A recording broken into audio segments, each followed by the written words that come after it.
But this was the first time we saw Paige really get guarded.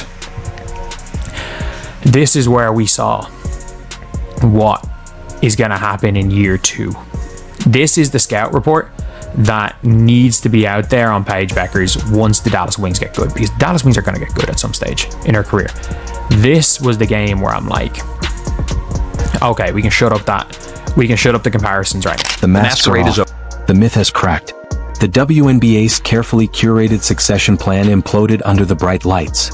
Paige Bueckers, hyped as the next Caitlin Clark before she ever earned the burden, got run headfirst into the storm. What followed wasn't development. It wasn't adversity. It was a cold reminder that superstardom can't be manufactured. Of one Paige Bueckers. Oh, she's better than Caitlin Clark.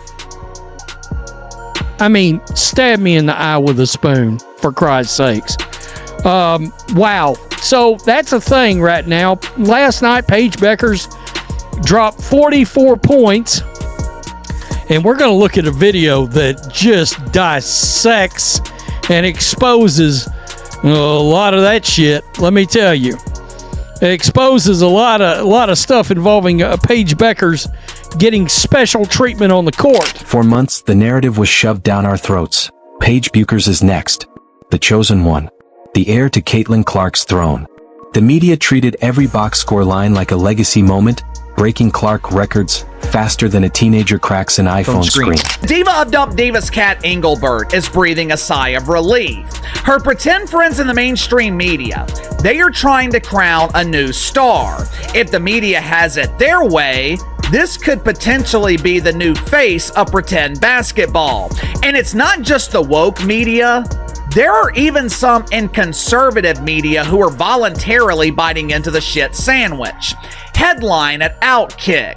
No, Caitlin, no problem. Paige Bueckers can save the WNBA season. 11 games, 200 points, 50 assists, 1 game faster than Clark.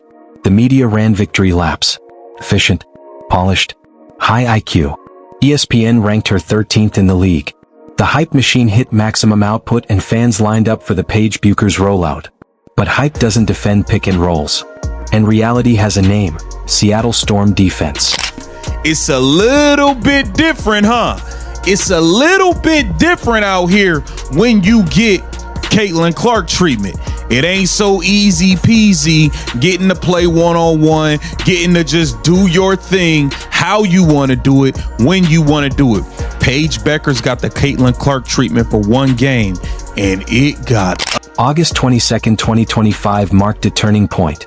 After a 44-point performance against Los Angeles, Bueckers entered Seattle with momentum and media buzz at full volume. What followed was not a bad shooting night, but a defensive stress test that revealed real limitations. She went off in a game against the Los Angeles Sparks, scoring 44 points, but the craziest part about that was her shooting percentage. She shot over 80% from the field, and I tweeted about that, and I was like, that's actually insane.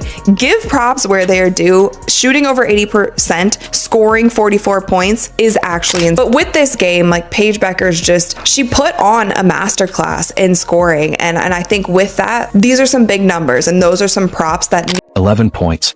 That's it. Not early. Not late. The whole night. 2 makes on 11 attempts. No assists. 2 rebounds. A box score so empty it felt ceremonial. Before the game, Noelle Quinn calmly explained the plan. She scored 44 in a variety of ways. Translation: let's see if she can survive the Caitlin Clark experience. She couldn't. For the game, you said it's going to be important to be physical with like Paige Bueckers. Can you talk about the defensive game plan for Dallas and like how your team was able to hold them to their fewest points of the season? Yeah, it started, with our attention to detail with Paige. I thought, Slim was very physical, stayed in her space, and the actions that we guarded her in, we were very aggressive, showed multiple bodies, and kind of, made her hesitant to use the ball screen a little bit. I thought we rotated well, and everyone who ended up being on Paige from E on down, I thought we were... If you're enjoying this, hit subscribe, because now the story gets really interesting. While Paige Bueckers was taking her reality check in Seattle, Let's talk about the player who actually earned superstar status this season, Caitlin Clark. The woman who redefined women's basketball has been absorbing hits that would make NFL linebackers flinch. And the numbers don't lie. 17% of all flagrant fouls in the 2024 WNBA season were committed against Clark. That's not basketball. That's target practice. Paige Bueckers got Caitlin Clark treatment for the first time in her career, and it looked bad.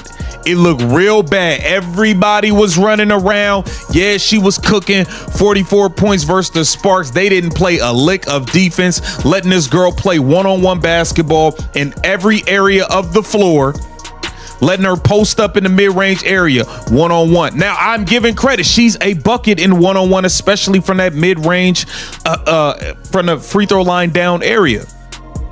But this is the first time we watch teams actively be persistent about taking away her spots and what she wants to do. The Chicago Sky alone racked up 80% of the flagrant fouls against Clark. Meanwhile, Paige Bueckers has been floating through games like she's in a college scrimmage, getting the kid gloves treatment. When she finally ran into the kind of physical, relentless defense Clark faces every single night, she folded faster than a lawn chair in a hurricane. The Storm made it their mission: contest every shot, pressure every possession, force her to earn it. And the result? She vanished. Completely. Because she got blitzed. She got doubled. And do you want to know what she did as soon as she got blitzed and doubles? She passed. Paige Bueckers, like, look, she played decent amount early in the game. The game was kind of over and she got subbed out. Paige Bueckers shot 7 times. Paige shot the ball 7. The media loved to tout Bueckers' efficiency, 47.4% from the field compared to Clark's rookie 41.7%, as proof she was more polished, more NBA ready. But here's the thing they conveniently skipped. Clark has been taking the hardest shots in the league while defenders treated her like a walking target. Bueckers' pretty percentages? Built on soft defense and easy looks. The moment Seattle decided to guard her like the superstar she was hyped to be, the facade crumbled. 2 makes on 11 attempts. That's not efficiency. That's exposure. Meanwhile, Clark has been shooting over defenders trying to injure her, enduring flagrant fouls that aren't even legal basketball plays, surviving a defensive strategy built entirely on physical dominance, and still putting up numbers that make Bueckers' stat sheet look like a rough draft.